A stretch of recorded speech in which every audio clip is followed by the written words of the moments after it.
Hey everyone! If you're enjoying the coverage of the Pro Play Tour online series, just remember, you can play in one yourself. Every Thursday you can enter our free weekly 64-player tournament with invites to the entire Top Cut. Every Saturday is our weekend championship, where you can enter a YCS-type event with 100% payout and even a cash payout option. The more players, the bigger the prizes. Can't commit time to play in our one-day events? We also host multiple 8-man pods daily, ready to fire on demand on your own schedule. All these events award invites to our free invite-only Players Championship, May 9th through 10th, with prizes supplied by our sponsors. For more information, visit ppgeventmanagement.com and come play with the pros. I'm Alex Emo, joined by Mr. Joseph Rothschild, and we have your Round 5 feature match. We have a straight ahead in the blue here, currently 4-0. Both these players are currently 4-0, playing Machina Orcust, I believe. This is actually the winner of the weekend, the free Eternity Code tournament that Pro Play Tour held a few days ago. So this kind of gives us a glimpse of some of the new decks that we might be seeing. And so I would assume he might be still on something similar. I guess we'll see once this match starts here. Going up against LZ or IZ Ragu. This makes me think of the pasta sauce, but it's interesting. We don't know what either of these players are playing except for maybe the inclination of Machina Orcust, but Orcust now with the new inclusion of a Metal Cruncher out of Eternity Code, as well as Gearsu. Gearsu is one of the reasons why they're so good. It's just breathed a lot of new life into the deck. All right, so it looks we are going to get started. And rock to rock, scissors to scissors. These are two players playing at capacity. Oh, Ragu is going to be the one. Oh, let's see by the first or second call. He's going to opt to go second. Wow. Okay, that's so horrifying. Really scary. That would telegraph maybe a Mech Knight Invoked matchup here, potentially. We'll have to see. That's what I'd be straight ahead scared of. Yeah, so straight ahead's going to go first. Again, we're presuming he's on this Orcust list. I'm hoping, and there's Gearsu, so I'm very certain he is played. All right, so Gearsu does just about everything. It's basically single-handedly making Generator playable, but it's also fantastic in its native deck, Orcust. It's a way to send Nightmare to the graveyard and immediately lose to DD Crow. Well, that's the end of the game. Oh, Call by the Grave. Never mind. We spoke too soon. So Call by the Grave can banish that DD Crow. So this Nightmare will still be able to resolve. Gears to the Orcust Mech Knight also not just being able to send Orcust or World Legacy cards to the from deck to grave, a la Armageddon Knight, but also is able to create tokens as well. And this is very significant because you're also able to give yourself link fodder. It can tuner. It's got Mech Knight in the name, so you can search it with stuff like Mech Knight Purple Nightfall and Blue Sky if you're playing Knights. Like, the card just does everything. It is so good. It's one of those cards that's just like a mismatch of archetypes and just maybe the most powerful starter since like Armageddon Knight. Going into Linkuriboh here so we can enable a Leeb summon, and it looks like a Galatea is on the menu because, of course, Gearsu is still an Orcust. Wow. Yep, just an upfield card. Yeah, so now we're going to get Galatea here. We're going to banish this Orcust Nightmare, send a copy of Wand. Wand is going to banish itself to resummon the Nightmare to the field to give us even more fodder here. I'm very curious to know what his end board is here. Typically, Orcust is known for ending on a board very simply of like Masquerena with like a Babel, which it looks like we're getting the Babel here off the Galatea activation. Just having the Dingirsu in the grave, which we're now overlaying on top of this Galatea. We're going to send that token that we gave Ragu to the graveyard. Now we can link both these off for that Masquerena, as I alluded to, and we have a setup for next turn on standby phase to use Nightmare to send Symbol Skeleton, one disruption with the Dingirsu, and another with Masquerena. Monster Reborn, as a matter of fact, makes this much worse because bringing back Galatea could telegraph that card in the back row is in fact an Orcust Crescendo. Yeah, so it turns on Orcust Crescendo, obviously, but it also enables really powerful plays that don't necessarily use the Symbol Skeleton that lurks in the deck. You know, you could use Orcust Nightmare in order to pump Masquerena, which I think we're likely to see almost immediately. A Cyber Emergency. Okay, we've got a pick. Right, so Cyber Emergency, great search card for the deck. We're going to go ahead and see if this gets met with anything, but I imagine most likely resolve. Yeah, it's rough. I mean, you really can't spend the Orcust Crescendo on this. It's just a search spell. Cyber Dragon will probably be coming out regardless over the course of the turn. But having the Reborn Galatea means that you still have access to this set trap card even after your opponent links away your Masquerena. after Chain Resolution. It looks like we may be going for the Mask right now, and this way we can preserve the Symbol Skeleton in Graveyard while using Masquerena with the on-field copy of Galatea in order to go into a Link 4, or by bringing back this Dingirsu and threatening a Link 3 at the same time. Yeah, we have to do something here because that Cyber Dragon hitting the field represents an immediate threat, because at any point Ragu could then just contact fuse away the Masquerena and then go into Mega Fleet. Just a very annoying pest there. So we are going to see the Symbol Skeleton get sent off the Orcust Nightmare because all of the Orcust cards are not quick effects. We're going to banish the Symbol Skeleton to resurrect the Dingirsu, which is going to send the Cyber Dragon to the graveyard. And we actually have Link 4 worth of material on the board now. Now we see Ragu's going to pitch a copy of Hertz to be able to special summon this copy of Cyber Dragon Nashter. Very powerful card in the Cyber Dragon deck. Yeah, I would consider using my negation right now. I mean, Nashter is a heck of a card, and it gets even worse when it's on the field. In fact, that is going to fiend the Orcust Crescendo that we expected was in the back row. And now the Hertz is going to trigger, get a Cyber Dragon, and that effect was printed in 2001, and as a result, it is not once per turn. Right, so now here we go, Cyber Dragon. So now we can Cyber Dragon again. This is probably going to prompt the Masquerena here. Masquerena can go into potentially a Link 4, but again, even if you Cyber Dragon can eat that up as well. This is one of the reasons why Cyber Dragon is so good. I think most likely we're going to see like Unicorn here potentially, just to be able to shuffle Cyber Dragon back into the deck and kind of keep this deck at bay. I don't really know what else you would want to go into at this point, but I mean, we'll see. Unicorn normal from the Cyber Dragon player, and oh, it is Machina. There's Machina Fortress sent to the graveyard. So Unicorn gonna pitch Machina Fortress, shuffle the Cyber Dragon back to the deck, and guess what? Does Ragu have the third Cyber Dragon? That's the question. You could normal summon a copy of Core here, and yep, there it is. He's got it. That's just about the best series of plays they could have had. Prompted negation in terms of multiple Cyber Dragon searches in order to get the monsters in the extra monster zone to proc their effects early. Follow it up with a normal summon to Cyber Dragon Core, which can get just about anything under the sun, and then link away this copy of Nightmare Unicorn along with Cyber Dragon Core as a contact fuse for the Mega Fleet. Wow, what a sequence of events. So now this core can get any of our Cyber Dragon spell or traps, and then that can contact fuse away Unicorn. That takes Galatea's immunity from battle away from it. We're going to go for Cyber Repair Plant here. We do have a Cyber Dragon in the graveyard in hers, so that will allow us to add another card to our hand. Very curious to know what that last card is that Ragu has in the hand. Like if there's like some huge blowout in something like, oh, I don't know, like Cyberload Fusion or anything like that. I mean, well, I don't think he has the cards necessary, but maybe with the core he might. We are going to see the Fortress here. In fact, they're going to go ahead and activate Galatea before the open game state is declared once again, so that it's not able to be contact fused away for the machine type monster. I don't think that was ever going to be a problem. That card specifically has to use a Cyber Dragon, and Cyber Dragon Core is not considered Cyber Dragon on the field. So Repair Plant added Jizu to the hand. So are we just going to like Jizu Kiro Unicorn and just go for a Fortress Dragon instead? I mean, that's pretty good. It seems okay. Nope, just going for the Mega Fleet. Just Mega Fleet. Okay, so that's fine. So this Mega Fleet's on 24. It's able to hit over the Galatea pretty significantly. So we're just going to get in for 600 damage here.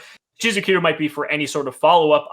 Straight Ahead does have access to Crescendo on the next turn for a search. He also has the return, so whatever he searches off the Crescendo, he can immediately just ditch and just draw a couple more cards, in addition to whatever he gets during his next draw step. So this is by no means over. This is pretty lackluster on Ragu's side. He was able to clear the board, but wasn't able to really capitalize on the fact that he did, because he pretty much had to use his whole hand to do it. I mean, it gets even better. If they're able to find a way to get into Gizmek, you can send the Gizmek to the graveyard to trigger the Fortress in graveyard, and then activate the Gizmek, and suddenly you've got a couple of big chonkers. You know, like, this was a really good line to out the Orcust turn one board, but Orcust's strengths have never been its board building capacity. They've always been how recursive the deck is, and we're about to see that recursion firsthand. Yep, so here comes Orcust Crescendo getting banished from the graveyard. An effect that is very relevant, but seldom used, because typically the game is usually over by this point. We're just going to search Girsu from the deck. So just being able to search your starter now is absurd, because previously you have cards like Armageddon Knight, Scrapper Psycho. They're all good, but now you can search it directly and just have your next play starter for next turn. Here comes Girsu, and let's see if this prompts any response from Ragu. Mm-hmm. It looks like we're good. So Girsu is going to resolve. Straight ahead, just going to go ahead, take a moment to consider all of his options in the graveyard. He's got a few things in there. There is a Galatea. There's a Dig Girsu. He's got the Fortress in there, another copy of Girsu, but that's pretty much the only notable things. At this point, you can pretty much effectively do another full Orcust combo if you really wish.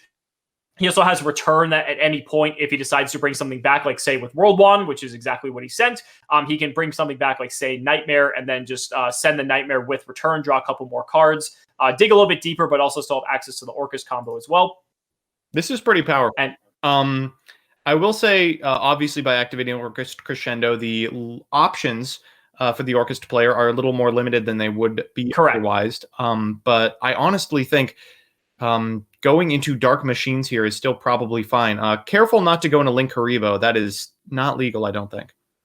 Right, that's one of the things that people do forget when it comes to Crescendo, is that, let's see here, is that you are locked into special summoning, specifically Dark Machines, and so I think we might have to intervene on this one, because that Linkuriboh summon was not valid, because Linkuriboh is a Dark Cybers. Yeah, I think, let's see if we can hit up. Yeah, let's go ahead and see if we can message them really quick. Luckily, through online, we can do this a little bit easier.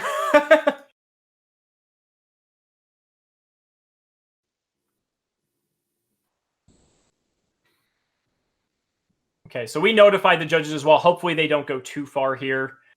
We are seeing a cybernetic overflow, though, and that's unfortunate, because now that that's revealed, that that's known, that could potentially change the course of the game here. So hopefully we can put a stop to this rather quickly before they get too far ahead of us.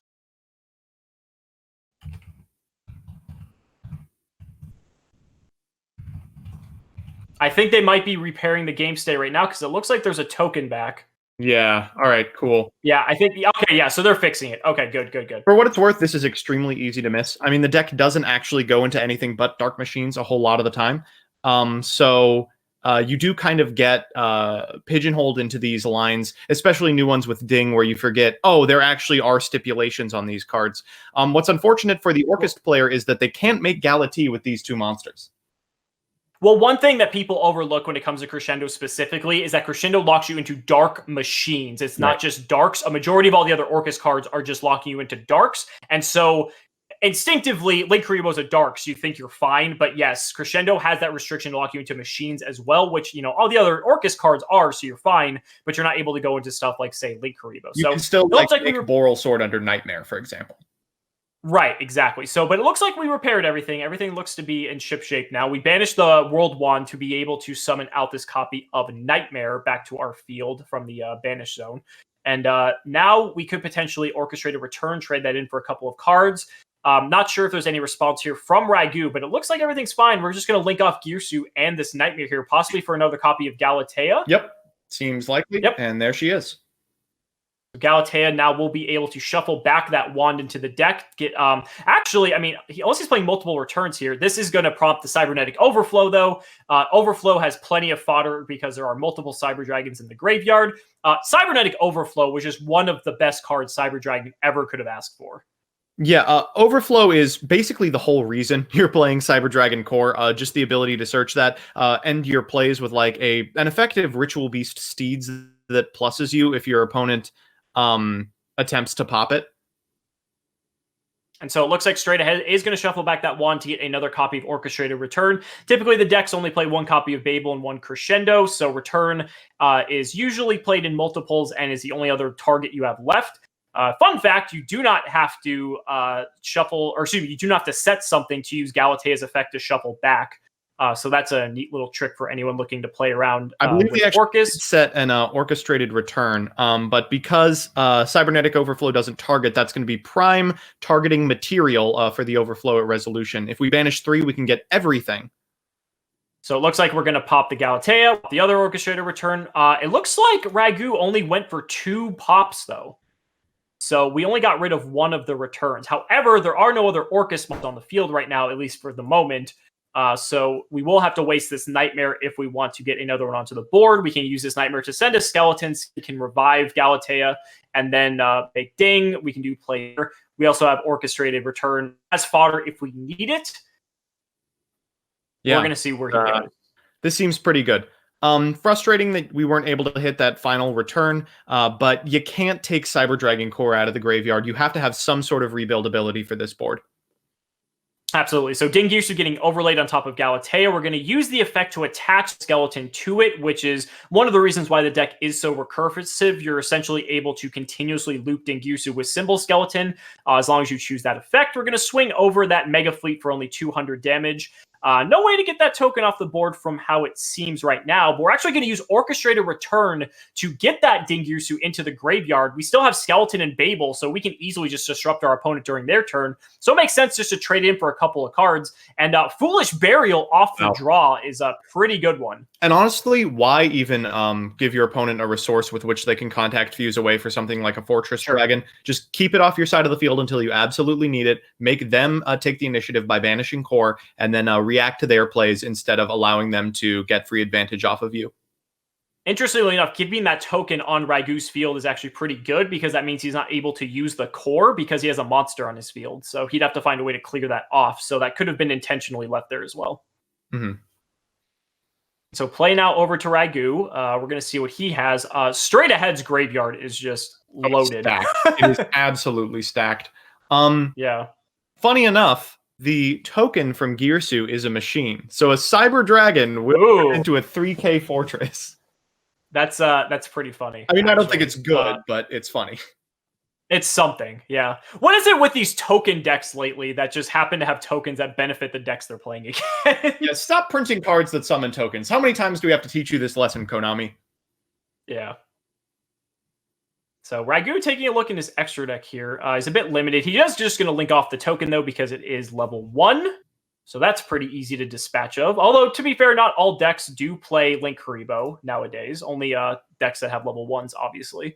But that does give him some space here. He still can't use Core. This is He's actually just going to... You can't Core if you control a monster. Only your opponent has to control a monster to activate Core Graveyard. So the Ding is just completely destroying this board. And I see here Straight Ahead's tributing off his token to resurrect his Link Haribo. Ugh. And so at this point, I mean, do you just...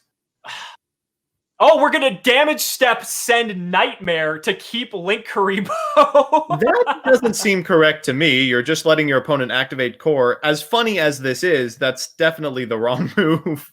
Yeah, that's what I was thinking as well. Because Core requires the opponent to have a monster too, correct? Yes, if only your opponent controls a monster. So I think the better play there would actually have almost been to let them crash. Yeah. Interesting. Well, we'll see how it pans out. The Link Haribo gets destroyed. Ragu takes 800 damage because we did send a Gizmek, but funny enough, Damage Step Nightmare on Link Haribo ended up winning him the game, and we are going into game number 2. I think what ended up winning him the game was the 75 card deep graveyard, not necessarily the Link Haribo proc. Regardless, we're in game 2, and from here it gets very difficult for the Orcust player. You know, you're playing a deck that was expected to be good post Eternity Code release. The Cyber Dragon player isn't. So the answers in the Cyber Dragon player's board are going to be specifically targeted at decks that aim to fill their graveyard quickly, and usually against decks that are much more robust than yours is. The answers are going to be strong, they're going to be difficult for the Orcust player to play through, and the Cyber Dragon player is going to find them pretty consistently. I just love seeing that Shendo now effectively searches a starter for Orcust. That is so powerful. Like, you already have cards like Skeleton, which are already fine, but I mean, Girsu enables so much for the strategy. And that was just a really good demonstration of how Orcust is just so powerful. Really kind of just doing more of the same of what it's done before, but now it's just more consistent because Girsu's around. We'll still have to see after some weeks progress if the deck is able to keep up with the current meta. Right. We got to see Machina card that game, but it wasn't really used for anything. The payoff to including Machina cards is the double searcher, and I hope we get to see it this game. Yes. So with the Scrap Recycler normal summon, I doubt that Metal Crunch is coming out. I agree. So Scrap Recycler hitting the field, that's going to immediately get met with Infinite Impermanence. Now, in some instances, that's enough to end the turn, and this is one of them. Who said that Yu-Gi-Oh isn't fair? That was for every action, there's an equal and opposite reaction, and that'll end the turn immediately. This is one of the big weaknesses still of Orcust. Like, even if that was a Gearsu, like that could have still potentially just ended the turn. You know, so you need your normal. Right, exactly. You are a little bit reliant on your normal summon, and compared to the old days where like Nightmare Mermaid was legal and you had just a slew of extenders you could use to go into that to get your Nightmare to the field, now it's a lot more difficult. Orcust combo. Exactly, right. And so we're well beyond the days of that being achievable anymore. And now we're going to see Ragu possibly be able to capitalize on this by starting off with a normal summon of Core. If we see a machine duplication, that is just probably game over. I mean, that is true basically every time you see machine duplication. Cards are really strong. Yeah, any card that basically is like a +4 probably, I don't know, shouldn't exist, but it's whatever. It looks like it's not around though, so Core's gonna get linked off for we're just gonna go straight to Fortress Dragon here. Okay, all right, we are on the Fortress. That's 2K, but not that big of a deal. Yeah, it does get a dragon in the graveyard for repair. Correct. I was about to say, yes, it does get that, so we can search with our repair plant here. Going to get a copy of Hearse. Maybe we have a Naster in hand that we're looking to summon here. Well, going to battle, so 2K from this Fortress Dragon, going to straight ahead space. And if we do, it's certainly not coming up now. Set 3 pass. Who's the control deck again? Right. Now, to be fair, Cybernetic Overflow is a card. Yeah. So he could just be getting it just to get some value off of that during straight ahead's turn. But, I mean, 2K Beater, that doesn't really do anything. But those back row are going to have to be very clutch to possibly play through this. However, I mean, straight ahead just lost to a single negation on Scrap Recycler. So his hand may not be optimal for this current game here. We're going to start with an Orchestrator Return, pitch the Skeleton in hand to draw a couple cards. That's a nice way to just filter through and see some more looks. Yeah, I would consider, if any of these 3 cards are the same type of negation that he used last turn, it still might be enough. Clearly it doesn't take much to stop this variant of Orcust and this hand specifically. The Nightmare might have, or the Return might have changed that, but we'll see. The discard was Skeleton. That's pretty bad. Oh, here we go. Yes. There's Machina Redeployment. All right. So for those of you who have never seen this card, it has 2 effects. They're effectively the same thing. You discard a card and you get to add 2 Machina cards with different names from your deck to your hand. The difference is if you discard a Machina card specifically, you can add 2 Machina cards, whereas if you discard a card, you can only add monsters. So here we added Iridator, and I missed the second one. Fortress. Was it... It was Fortress. Okay, so we're going to pitch this copy of Megaform for a copy of Iridator, and now we might get to see this combo go on. So Megaform is like a baby Citadel. It comes from the graveyard if a Machina you control is sent to the graveyard. And you all know what exactly Machina Fortress does. It's the actually good one. Right, and Iridator is also a very good one because you are able to special summon Machinas from your graveyard. And so this is good because you can get Megaform. Megaform can actually go into Metal Crunch to get you copies of Scrap Recycler.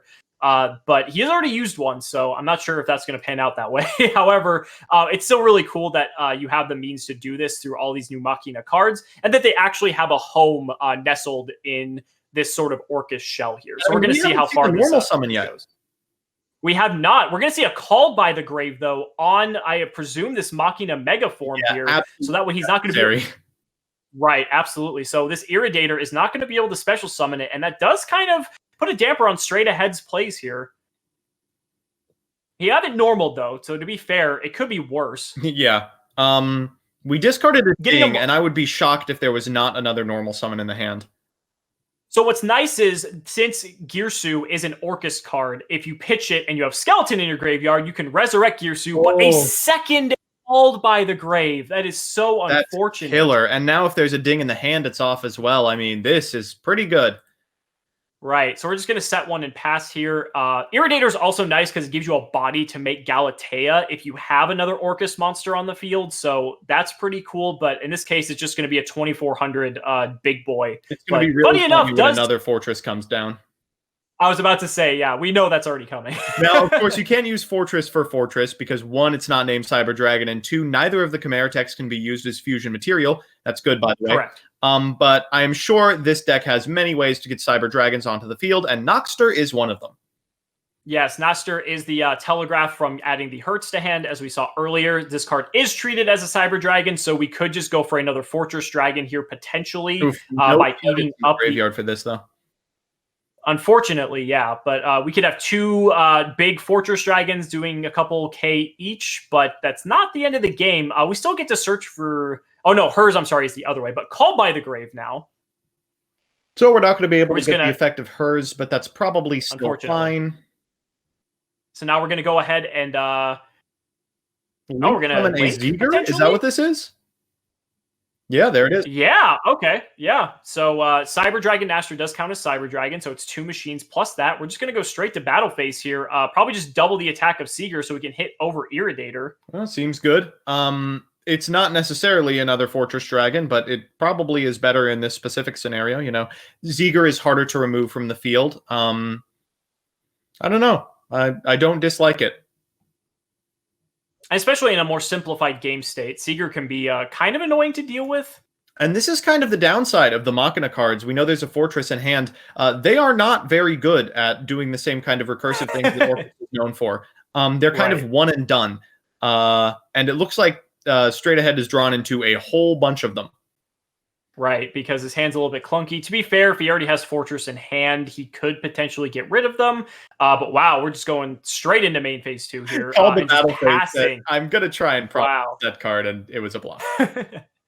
I do love the bluffing evenly match, though. I think that is one of the biggest mind games. Yeah. It was a lot more play back to regular reincarnation formats. Oh, for sure. Absolutely. So we're going to normal summon Hertz here now. Not the most fantastic normal summon, but it does its job, which is sent to the graveyard for a Link 2.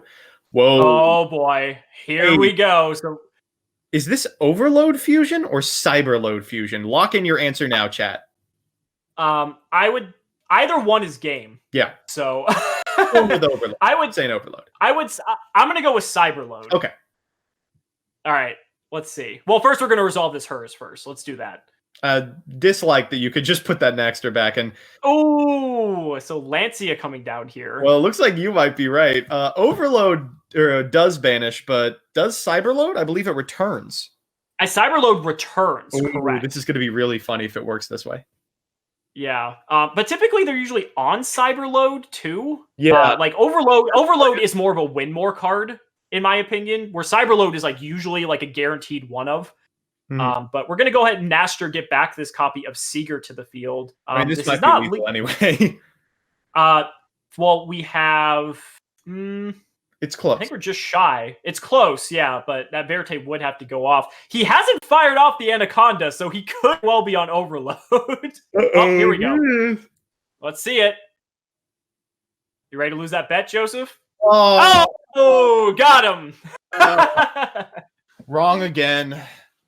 So Cyberload Fusion going to be the card of choice here for Verte and we're going to shuffle back that copy of hers. We're going to get rid of the Noxter that's on the field, and this is going to allow us to go for a copy of Chimera Tech Rage Dragon. And Rampage is a house, and it gets multiple attacks, so it's also the end of the game.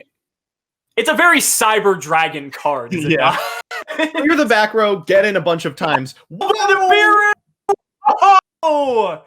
All right, so that's suddenly there's a little bit of game remaining.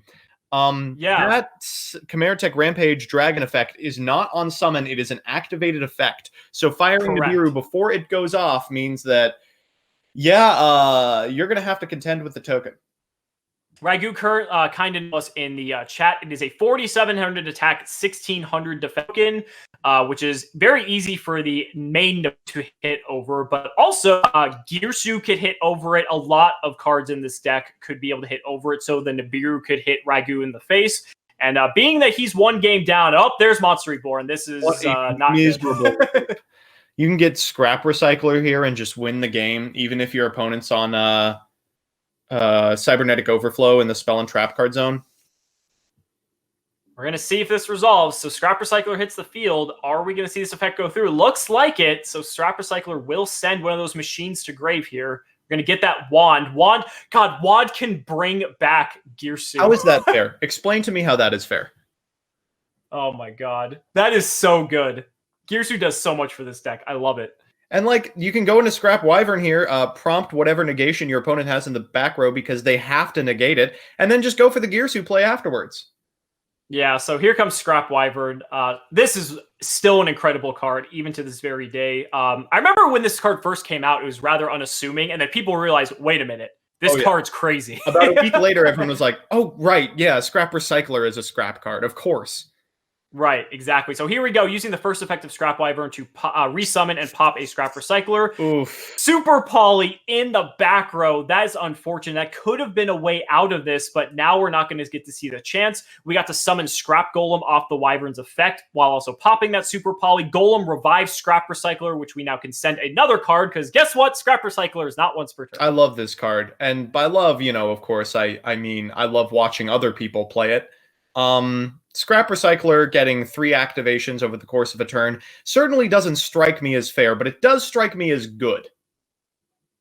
And so now here we go. We're just going to link off again here for a copy of Lib. Lib can just shuffle away the token. This is far beyond over at this point. Although, I will say, that last card if Nibiru, I was about to say, Ragu, if he has a Nibiru, he is not out of this. The backup Biru. It could happen. Orcust is incredibly weak to Nibiru in some instances, but now we have the Appaloosa anymore. Right, so there's no chance now, and Straight Ahead should have this. We're going to flip up this copy of World Legacy Secession, bring back Golem, bring back Scrap Recycler again. Third. And this is actually, this isn't exact lethal, but that's enough. Yeah, Ragu's seen the writing on the wall. Straight Ahead has taken it 2-0 in a pretty good match, I would say. Again, I think Ragu would have liked to take it to a game 3, but we got to really see the power of Orcust with Girsu specifically. I mean, Orcust hasn't really been doing particularly well in the last couple of months. It lacks the ability to play through Adamancipator boards, and it lacks the ability to assemble a combo through dedicated to Eldritch setup. But with the new tools it's been given in Eternity Code, I think it is undoubtedly a power player. All right, guys, so we're going to go ahead and take a quick break. We might see if there's any other matches we can hop into mid-match to maybe give you some commentary on that. So give us a minute. We're going to run a commercial, and we will be right back. Hey, everyone. Still looking to earn your invite for the free Players Championship on May 9th and 10th? Visit ppgeventmanagement.com to learn about the different qualifiers available. From one-day events to play-on-your-own-schedule events, all events offer a buyback or cash option along with a 100% credit option redeemable towards any future pre-order at competitive prices. Grinding and getting paid to play Yu-Gi-Oh! Has never been easier. Play with the most professional worldwide tournament series today and join the online community. Come join us on Discord for assistance, info, and even discussions about future events.